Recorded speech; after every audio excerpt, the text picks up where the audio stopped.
Uyghur ayolları. Uyghur eňide vatanning, ana tuproqning süpti ve simovuli bolgan Uyghur ayolları. Uyghur milletining tarixda şu kadar yüksek medeniyetlerini yaratışının ve şanlık utuqlarını qo'lga keltirishinin arkasındaki görünmez kahramanlar bolgan Uyghur ayolları. Tınıqlarida vatanning hidi, yüreklerinde milletning söygüsü bolgan Uyghur ayolları. Nurgun işlarda gerçi bilimi az bolsumu, düşentisi çoğunqur bolgan, şu sebepten erlerden mi bekerek cesaret körüstələydiğen Uyghur ayolları. Tırnıqıgıcı qorallanğan Xitay aldıda tik turup düşmenge varqıriyalıgan, dünyadaki xeyli çoğun dövletler körüstəlmegen cesaretini körüstəligen cesur Uyghur ayolları.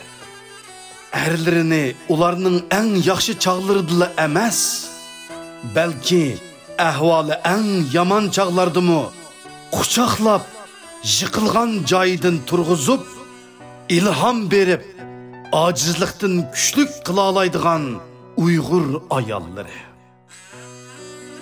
Turmuşta hem ata, hem anı bulup, bir taraftan işlep, ögünüp, bir taraftan milletin hizmetini kılıvatkan, balalarını millet üçün kereklik kılıp terbiyeleşte, muhabbetini, arzu armallarını, cimi hoşallıklarını kurban kılıvatkan Uyghur ayolları.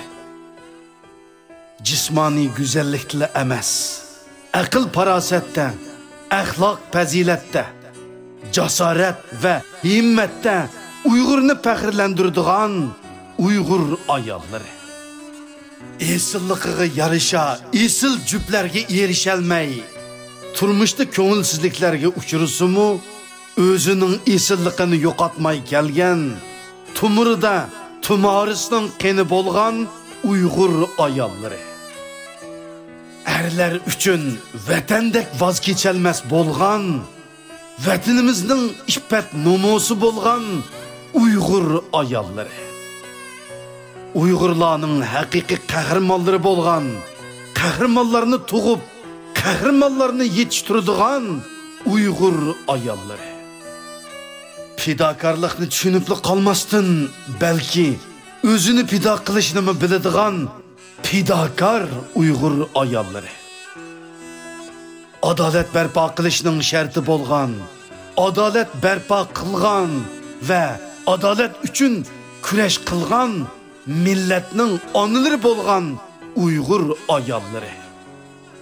Uygurluqni sütü bilen Uygur balalarının qeniga, Uygur tili orqali ruhiga singdirdigan Uygur ayolları. Tartqan japa mushaqqatlardan tugishib ketmay, aksicha uni o'zining kuchligiga aylantirib, tavlangan kuchlik Uygur ayolları. Vatan milletning taqdiri qil ustida turgan paytlarda eng oldida ko'krak kerib maydonga chiqadigan, jasarati erlardan qilishmaydigan Uygur ayolları. Milletimizning jimiki güzelligi, kuch-quvvati, aql parosati ve boyliqlarini öz vücudida mujassam qilgan söyümlük Uygur ayolları.